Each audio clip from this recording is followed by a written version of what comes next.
Boa noite a todos, boa noite a todas, sejam todos bem-vindos, sejam todas bem-vindas a mais uma discussão de casos aqui do Eco Descomplicado. Meu nome é Felipe, eu sou cardiologista e cardiografista, criador aqui do Eco Descomplicado, onde você deve vir se quiser fazer eco com segurança. Aqui estamos para mais uma discussão de casos, a discussão de casos de número 150, sim, já são 150 casos discutidos aqui ao longo dos últimos 3 anos, pouco mais de 3 anos aqui à frente do Eco Descomplicado. O Eco Descomplicado nasceu um pouco mais de tempo do que isso, mas já temos 3 anos aqui de discussões de caso semanalmente. Já são bem mais do que 160 semanas aí, trazendo conteúdos para você todas as semanas. Então, se você está chegando aqui agora, não deixe de se inscrever no canal para ser notificado quando a gente vai publicando conteúdos novos. Atualmente a gente tem aqui conteúdos todas as terças com as discussões de caso e as quintas com o nosso Eco Journal Club, onde eu e a Bárbara discutimos aqui algum artigo ligado ao mundo da cardiografia. E seja você novo, seja você antigo, não deixe de se inscrever nesse vídeo, de curtir esse vídeo para ajudar aí a divulgar o meu trabalho, né? Mostrar ao YouTube que esse é um material de qualidade que merece ser mostrado para mais pessoas que se interessem por cardiografia e estejam navegando aqui pela rede, tá? Essa discussão de casos é uma discussão de casos com um número emblemático, né? Discussão de casos de número 150, e eu fico muito feliz de poder trazer para essa discussão de casos aqui uma discussão de casos da comunidade do Eco Descomplicado, como vocês já vão perceber aí nas próximas imagens. Mas antes disso, você deve ter percebido que, apesar de esse vídeo de fato estar indo ao ar na terça-feira, às 8h30 da noite, como a gente costuma fazer, eu estou gravando esse vídeo alguns dias antes, na verdade na sexta-feira anterior, porque no momento em que esse vídeo está indo para o ar, existe uma chance muito grande de eu não conseguir sequer participar do chat com vocês, embora normalmente eu faça isso, tá? Mas basicamente eu tenho uma viagem programada para Gramado com o Carol e as crianças aí que a gente vai viajar exatamente na terça-feira, e pelo horário previsto para a chegada lá no aeroporto Salgado Filho, em Porto Alegre, talvez eu não tenha chegado nem no hotel ainda. Eu acho que eu já vou estar no hotel, mas talvez aí não esteja ainda no hotel, ou mesmo na dinâmica ali com as crianças botando todo mundo para dormir, né, Biel e Gui. Então, por conta disso, eu estou deixando essa discussão de casos gravada aqui, como vocês já devem ter visto em alguns outros episódios anteriores, né, em algumas outras discussões anteriores. Isso não quer dizer que a discussão vai ficar por menos. E, mais uma vez, eu vou fazer todo o possível para estar presente no chat com vocês, seja exatamente em tempo real, seja mais para o finzinho da live aí, que aí com certeza eu devo conseguir entrar. Então não deixe de colocar as suas dúvidas e de comentar, de responder as minhas perguntas aí ao longo da transmissão.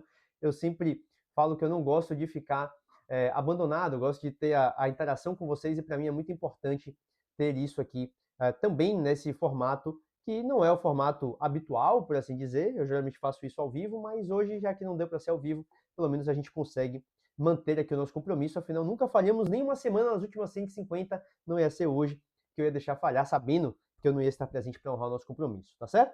Então, como eu já falei anteriormente, essa semana, né, todos os meses a gente faz uma discussão aí de casos focada nos casos da comunidade do Eco Descomplicado.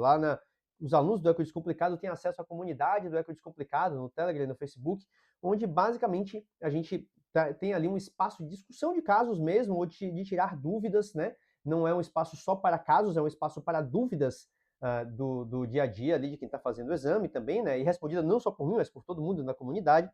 E já faz um tempo, já tem aí acho que uns 6 ou 7 meses que eu faço todos os meses um apanhado do que aconteceu naquele último mês e escolher algum caso que eu achei que é interessante para a gente poder discutir aqui nas nossas discussões de caso, privilegiando quem está lá dentro da comunidade, né, e que traz os casos para a gente. Inclusive, essa discussão de casos não vai ficar disponível para sempre, né? Então eu geralmente deixo aqui no ar por cerca de uma semana, depois que a gente faz aqui a discussão aberta ao vivo, e depois isso vai lá para dentro da comunidade. Somente quem é aluno do Eco Descomplicado, né, membro da comunidade, pode assistir aí a essa discussão depois, tá certo? Então, dito isso, vamos ao caso de hoje, ao caso dessa discussão de caso número 150, que é o caso trazido pelo colega aí. Obviamente, como eu não solicito a divulgação das imagens por ele, né, ali propriamente dito, então eu prefiro ocultar o nome de quem está trazendo o caso para minimizar aí a chance de que alguém se sinta desconfortável. Mas se quiser trazer no chat aí, se manifestar, levantar a mão e dizer que foi o seu caso, você pode trazer aí sem problema nenhum, tá? Então, basicamente, a gente tem esse caso aí que o colega traz, que é um paciente, na verdade, um homem de 49 anos, ele não traz grandes informações, apenas diz que é dispneia aos pequenos esforços e pré-síncope, tá? Bem interessante aí. E a partir desse relato dele, a gente tem as imagens do caso que eu trago para vocês aí, tá certo? Vou, nesse primeiro momento, me ater de emitir opiniões em relação às imagens, tá certo? Eu vou deixar vocês verem as imagens e raciocinar um pouquinho em cima delas, e claro que logo, logo eu vou trazer a minha opinião, né? E aí a gente vai discutir a partir dessa discussão, tá? Então aqui mais algumas imagens desse caso, trazido pelo colega, tá certo? Deixando aqui para vocês poderem ver, olhar, ver mais de uma vez ali, entender cada janela. Se quiser, depois você pode voltar e assistir na gravação, tá? Seguindo aqui então, né, fica bem evidente que a gente tem ali uma massa no interior do lado esquerdo. Agora, que massa será que é essa? O que será que ela está... qual será o problema que ela está causando ali nesse coração? Então aqui a imagem do influxo mitral, tá certo? Com o traçado ali da curva de fluxo no Doppler espectral contínuo, né, aqui nesse caso. E aí, eu quero ouvir de vocês, tá? Diante desse caso, dessas imagens aí de um paciente com aparentemente uma função sistólica biventricular normal e uma massa no interior do ato esquerdo, eu quero saber de vocês aí, Biel quer saber de vocês, qual que é o diagnóstico, qual que você acha que é o diagnóstico aí nesse caso? E eu insisto mais uma vez, não me deixe aqui falando sozinho, embora oficialmente eu não esteja presente com vocês, né? Essa não seja uma live, isso é o que o pessoal às vezes chama de fake live aí. Mas, basicamente, eu quero que você coloque aqui no chat. Eu sempre lembro que esse é um exercício mais importante até para vocês do que para mim, porque quando você coloca no chat a sua opinião, você literalmente se compromete com aquela resposta, e isso cria um vínculo emocional entre o que você está tentando aprender e o que você vai aprender. Então, de fato, esse vínculo ele é muito importante para facilitar, para aumentar a chance de que você, de fato, retenha aí as informações dessa aula. Então, essa exposição, por mais que o pessoal fique com um friozinho na barriga, fique um pouco incomodado, mas é importante até para o seu próprio aprendizado, tá? Então, coloca aí no chat dessa estreia, né, dessa transmissão que está acontecendo aqui como se fosse ao vivo no YouTube, e me diz aí qual que é o diagnóstico que você tem para esse caso aí, tá?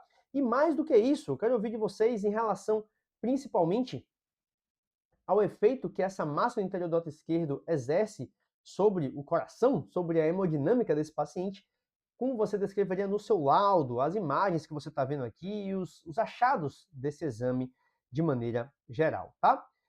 Naturalmente que essa discussão de caso está acontecendo agora aqui no YouTube, mas essa discussão rolou lá na comunidade. Como eu falei, eu não sou o único participante da comunidade, eu faço questão de interagir ali em todos os casos e dúvidas que são colocados, mas o conceito de comunidade é que todo mundo participa, todo mundo interage ali, tá? E o colega que trouxe as imagens, eu intencionalmente ocultei isso do início da apresentação, mas ele traz ali, né, 49 anos, dispensa pequenos esforços e pré-síncope, ele coloca ali, ó, levando a obstrução mitral estenose. Então, foi um comentário que ele fez ali. E aí, na sequência, os outros colegas trouxeram essas impressões deles aí, e a ideia é de que sim, isso é um mixoma. Mixoma é a principal hipótese, discuti com alguns colegas, né, também, que acham que é mixoma, e também opto por mixoma. Mas trombo sempre, né, é a segunda hipótese. E o colega que comentou em primeiro lugar ali em cima, ele trouxe aqui, né, que os folhetos não parecem tão espessados, espera ritmo de FA, diante dessa imagem que parece um grande trombo. Né? Então veja aí, indo em linha aí, né, com o que os outros colegas, com o que o colega aqui de baixo colocou, né, de que trombo, né, é sempre uma segunda hipótese. Então, veja que a gente tem aí algumas alternativas aí, hipótese de mixoma ou de trombo. Eu não vou aqui gastar muito mais tempo, eu acho que a maioria dos colegas apostou em mixoma, inclusive ali embaixo, é um mixoma típico, a última resposta ali, sem dúvidas. E eu acho que é isso mesmo, eu acho que é um mixoma, tá? E, inclusive, eu preciso dizer isso para vocês porque eu não vou explorar tanto assim esse, esse caminho diagnóstico até o mixoma, porque isso já foi feito numa outra discussão de casos, foi a discussão de caso número 108, tá certo? Que, inclusive, foi um caso cedido por um aluno da comunidade, mas que está disponível aqui para todo mundo assistir no YouTube, tá? Então, se você não viu ainda, já vai lá no YouTube e assiste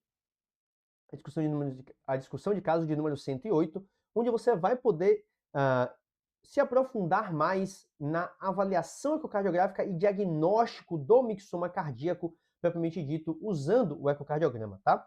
Aqui, naturalmente, eu vou aplicar um pouco do que a gente discutiu lá na discussão de caso número 108, eu vou até tentar colocar o card lá em cima, né? Fica lá do outro lado, se não me engano, no canto superior esquerdo, para que você possa acessar essa discussão de casos mais facilmente, mas claro, o ideal é que você termine de assistir aqui essa discussão de casos e depois você volta lá e vê um pouquinho mais sobre como chegar à conclusão desse diagnóstico de mixoma cardíaco, tá?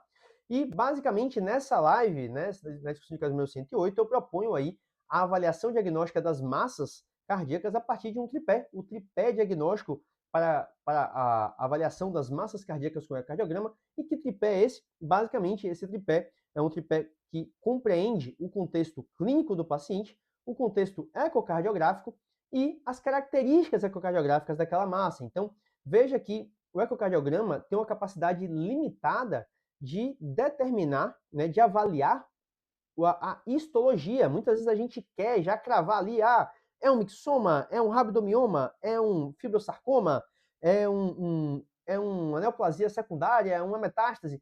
Mas o eco, ele é limitado, né? O que a gente consegue ver são características ecocardiográficas, né? As diferenças de ecogenicidade e de morfologia daquela massa. Então, sabendo que a gente não tem como olhar a histologia, somente a avaliação histopatológica, né? De fato,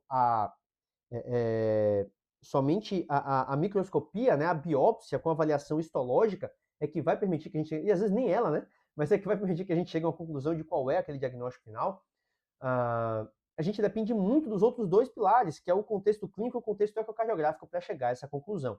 De novo, eu exploro muito mais a ideia por trás desse tripé lá na discussão de caso número 108. Aqui a gente vai aplicar esses pilares aqui no que a gente tem informação para o nosso paciente, tá? E basicamente aqui a gente tem então um homem de 49 anos, sem comorbidades a princípio, né? O colega não traz grandes informações para a gente ali na descrição dele do caso, né, na mensagem, e do ponto isso de contexto clínico, né? No contexto ecocardiográfico, a gente vê que esse paciente ele tem uma função ventricular que é normal, biventricular preservada, não vejo alteração segmentar, um coração aparentemente estruturalmente normal, né? Também aparentemente sem valvopatia significativa, pelo menos a análise morfológica, eles são poucas imagens com Doppler colorido.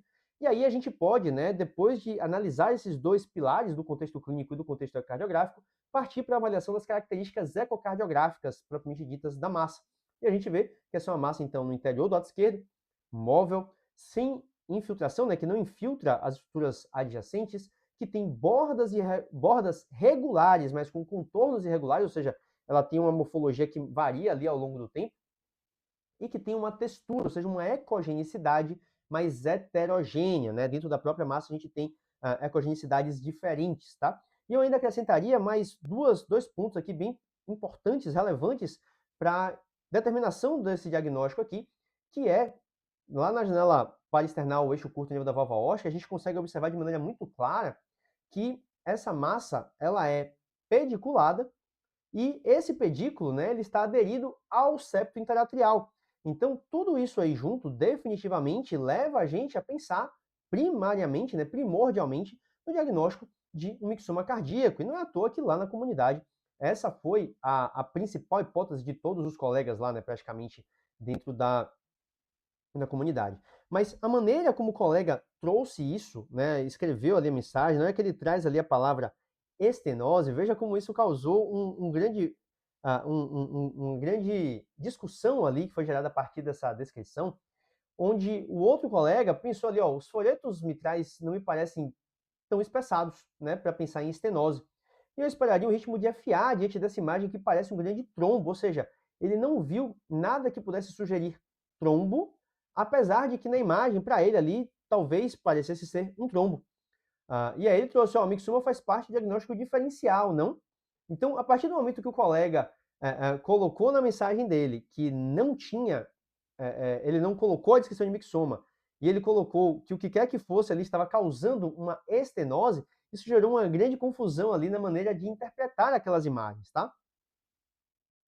E, naturalmente ali, né, o outro colega também trouxe, ó, mas trombo sempre, né, é a segunda hipótese, perfeito, sempre vai ser uma outra hipótese.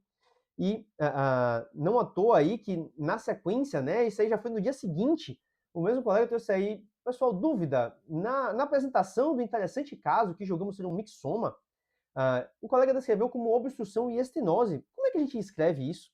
Será que eu vou relatar mesmo que tem uma estenose valvar ocasionada pelo mixoma? E aí o outro, um terceiro colega, né, o quarto colega, enfim, já traz ali, né, que, prezado, acredito que não podemos falar em estenose mitral, pois os folhetos estão estruturalmente normais e não há fusão comissural. E é aqui que entra a minha provocação para essa discussão de casos de hoje, né? Eu quero saber você, como é que você descreveria no seu laudo toda essa questão relacionada à obstrução pelo tumor do fluxo através da válvula mitral? Porque vocês viram ali nas imagens anteriores, né, que a gente tem um fluxo ali turbilhonado, o tumor literalmente ele ocupa boa parte do orifício valvar mitral ali na diástole, prolapsando para o interior do ventrículo esquerdo na diástole, com um gradiente médio ali, medido pelo colega, de 13 milímetros de mercúrio. Portanto, um gradiente compatível com uma estenose significativa, né? Então, conta aqui para mim, não deixa de colocar aqui no chat a sua opinião em relação a essa questão, né? Essa questão aí de como descrever isso no seu laudo, tá? Mas veja que essa é uma discussão que até mesmo em diretriz não é tão simples de a gente entender como navegar, tá? Eu não encontrei nenhum documento que de fato explicasse a maneira correta de fazer isso. E quando a gente vai para essa diretriz aqui, que é a diretriz de avaliação de fontes emboligênicas, que é a principal diretriz onde a gente tem alguma informação sobre mixoma, que a gente consegue ver aqui embaixo. Ó. Então a gente está na parte de mixoma, da diretriz de 2016 da Sociedade Americana de Cardiografia sobre fontes emboligênicas. Aqui, quando a gente olha ali um trechinho ali da diretriz mais de perto, a gente vê ó, que, às vezes, esse tumor ele pode se tornar grande, né? bem grande, e obstruir o orifício mitral, causando estenose mitral, com sintomas como dispneia ou dispneus expostos ou em certas posições, né? Dispneia mais posicional ali. Só que vocês sabem, né, que será que isso é uma estenose mitral, conforme o colega descreveu ali? Será que estamos diante de uma estenose mitral? Será que a gente pode dizer que o tumor provoca uma estenose mitral? Seria essa, de fato, a melhor maneira de descrever isso nos nossos laudos? Afinal, estenose mitral, né, a doença estenose mitral, é uma patologia valvar que leva a um estreitamento do orifício valvar por conta de uma alteração dos folhetos, por isso que a gente fala de estenose valvar mitral, que é diferente, né, tanto do ponto de vista semântico como do ponto de vista descritivo, de um tumor que provoca uma obstrução ao fluxo através da válvula mitral. Então, essa questão aí, né, é bem importante, principalmente porque a própria estenose mitral pode provocar o surgimento de uma massa no interior do átrio esquerdo, que, nesse caso, naturalmente, o mais esperado é que seja um trombo. E claro que quando esse trombo ele tem algumas características ecocardiográficas como as que vocês veem aqui na tela, pode ser um pouco mais fácil da gente fazer essa distinção, né, de que é um trombo, deve ser um trombo de fato, a gente tem, sei lá, contraste espontâneo, a gente tem esse tumor ali, essa massa que tem uma mobilidade um pouquinho diferente, né, do que a gente esperaria para o mixoma, mas em alguns cenários essa apresentação pode não ser tão fácil assim de distinguir, né, um trombo de um tumor, de uma massa ali no interior do lado esquerdo, como esse caso aqui em cima do esofágico, né, onde a massa está bem no septo interatrial e não é tão móvel assim, né, o mixoma pequeno pode não ser tão móvel também, então, às vezes pode ser bem difícil de fazer essa diferenciação, inclusive porque a gente pode ter coexistência, tem relatos na literatura das duas coisas juntas, de pacientes com estenose mitral que são diagnosticados aí com uma massa intracardíaca, no caso, no interior do átrio esquerdo, e que, no fim das contas, a histologia é de um mixoma, como vocês conseguem ver aqui nesse trabalho lá de 1992, nesse relato de caso aí.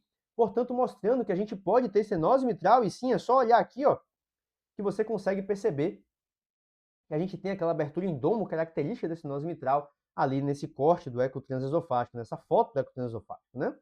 E esse não é o único trabalho, tá? Tem um outro trabalho também interessante aqui, ó, um outro trabalho da combinação de estenose mitral com mixoma cardíaco, né? Esse trabalho aqui um pouco mais recente, esse é um trabalho de 2006, se não me engano, foi 2004, no Circulation Cardiovascular Imaging, eu esqueci de botar a referência ali, mas basicamente descrevendo aí um mixoma cardíaco no interior do lado esquerdo de um paciente que tem uma estenose mitral de etiologia reumática. Aqui também a gente consegue ver bem, né? Nessa imagem aqui, ó, a gente consegue perceber ali a estenose mitral. E aí é que entra a grande questão que eu trouxe para vocês aqui, né? Como é que vocês descreveriam isso no seu laudo, né? Foi interessante essa discussão que lá na comunidade o colega, né, que trouxe aí a sequência, né, mostrando, né, trazendo o ponto de vista dele de que não podemos falar em estenose mitral porque os folhetos estão estruturalmente normais e não há fusão comissural, né? Eu acho que está perfeito aí essa colocação e ele inclusive traz aí uma sugestão de como isso poderia ser adaptado ao caso a partir de um modelo gerado por inteligência artificial, tá? Eu não vou ler para vocês aqui, vocês podem ler na tela aí. Eu, basicamente, eu cheguei a comentar na época em relação a essa descrição, que eu achei uma descrição talvez um pouco prolixa demais, um pouco longa demais, mas ainda assim é uma descrição que traz todas as informações necessárias. Eu sou um pouco mais objetivo na minha descrição, mas acho que é uma descrição bastante interessante aí, que sem dúvida nenhuma traduz muito melhor essa ideia de que o que está causando a obstrução é o tumor e que não há nenhuma patologia de fato na válvula mitral, tá? Então, para mim, é dessa maneira que eu acho que é bem interessante colocar. E eu trouxe ali, principalmente no meu comentário que eu fiz lá na comunidade, em áudio, né? Por isso que eu não trouxe aqui para vocês, quando eu tocar um áudio aqui para vocês ouvirem. Mas, basicamente, eu coloquei que eu não botaria simulando estenose mitral hemodinamicamente significativa.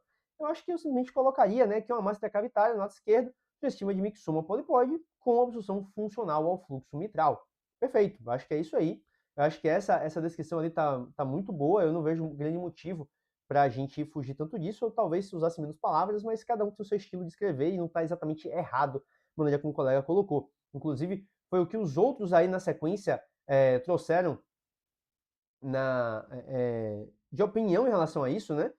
Eu concordo, não sei para vocês, mas a palavra estenose, por mais que possa ocorrer pela obstrução da massa, me remete à doença da válvula. E eu acho que esse é o ponto principal que eu tento trazer aqui nessa discussão de caso, né, nos slides que a gente discutiu até aqui, porque eu acho que trazer esse termo, né, estenose, acaba, de alguma maneira, remetendo à doença valvar, e eu prefiro dizer que o tumor provoca uma obstrução ao fluxo, como foi aí sugerido pelos outros colegas aí na sequência, tá?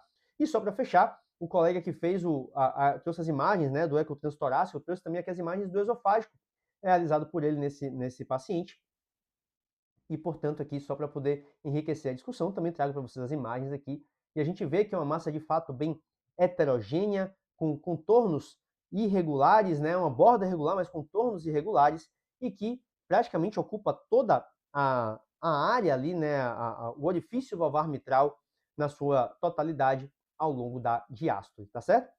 E um último ponto que eu queria trazer antes de finalizar essa discussão é que o colega fez a medida ali do gradiente através da válvula mitral, e aqui tem dois pontos em particular para citar em relação a isso aqui, tá? O primeiro deles é de que eu acho que a única medida que faz sentido a gente trazer aqui no nosso exame é a medida do gradiente médio. Então, eu não faria estimativa de área valvar, porque essa é uma obstrução dinâmica. Eu não faria medida de PHT, porque isso não é uma estenose mitral. E eu acho que o gradiente de pico aqui, ele não vai trazer grande informação, embora você possa trazer ele, velocidade máxima e gradiente de pico. É uma alternativa, mas eu acho que a principal informação aqui, que é o mais relevante para determinar o impacto hemodinâmico desta obstrução ao fluxo mitral pelo mixoma, é o gradiente médio, tá? Então essa é a informação fundamental que precisa estar no laudo, é a estimativa, né? A estimativa do gradiente médio a partir do tracejado ali do fluxo na válvula mitral. E aqui eu quero destacar que esse é um fluxo, perceba que esse é um fluxo trifásico, tá? Então, esse é um fluxo trifásico que, basicamente, ele representa o quê? A abertura inicial da válvula mitral, ainda assim a obstrução do fluxo, porque o que acontece é que quando a válvula mitral abre, é o próprio fluxo ali do átrio para o ventrículo esquerdo que vai levar esse tumor a obstruir a válvula mitral, né? Que vai deslocar ali o tumor para o orifício da válvula mitral. Então, perceba que esse é um fluxo trifásico, tá? E que, portanto, a gente tem que medir as 3 partes do fluxo ali. E aqui só aproveitando para traduzir aí, né, para trazer que talvez o colega tenha sido um pouco menos caprichoso no tracejado, né? Isso vai acabar elevando um pouquinho o gradiente médio, mas não custa aqui reforçar que do ponto de vista técnico, o ideal aí é que essa medida seja feita respeitando as bordas do envelope do Doppler contínuo, tá certo? Então, esse foi o caso trazido pelo colega lá na comunidade, um caso bem interessante aí de um mixoma lateral esquerdo de grandes proporções obstruindo o fluxo através da válvula mitral, e esses foram os pontos que eu queria discutir com vocês nessa nossa discussão de caso de número 150, tá? Mais uma vez, peço desculpas pela minha ausência aqui nessa discussão ao vivo, né, que acabou não sendo propriamente dito ao vivo, como eu gostaria que fosse, mas ainda assim estou aqui honrando com o nosso compromisso e trazendo uma discussão que eu achei que foi bem interessante, que nasceu mais uma vez lá na nossa comunidade, tá certo? Eu espero que vocês tenham gostado. Mais uma vez, quero lembrar de se inscrever no canal para ser notificado quando a gente estiver publicando conteúdos novos e de se inscrever, de curtir esse vídeo para me ajudar a divulgar o meu trabalho aqui na plataforma, e que na descrição desse vídeo você encontra mais informações sobre como fazer parte da comunidade do Euclides Complicado e, e do curso de cartografia do Euclides Complicado, tá certo? Pela discussão de caso de hoje é isso, eu espero que vocês tenham gostado. Muito boa noite a todos e eu vejo vocês na próxima terça-feira, às 8h30 da noite, já de volta com as nossas discussões ao vivo.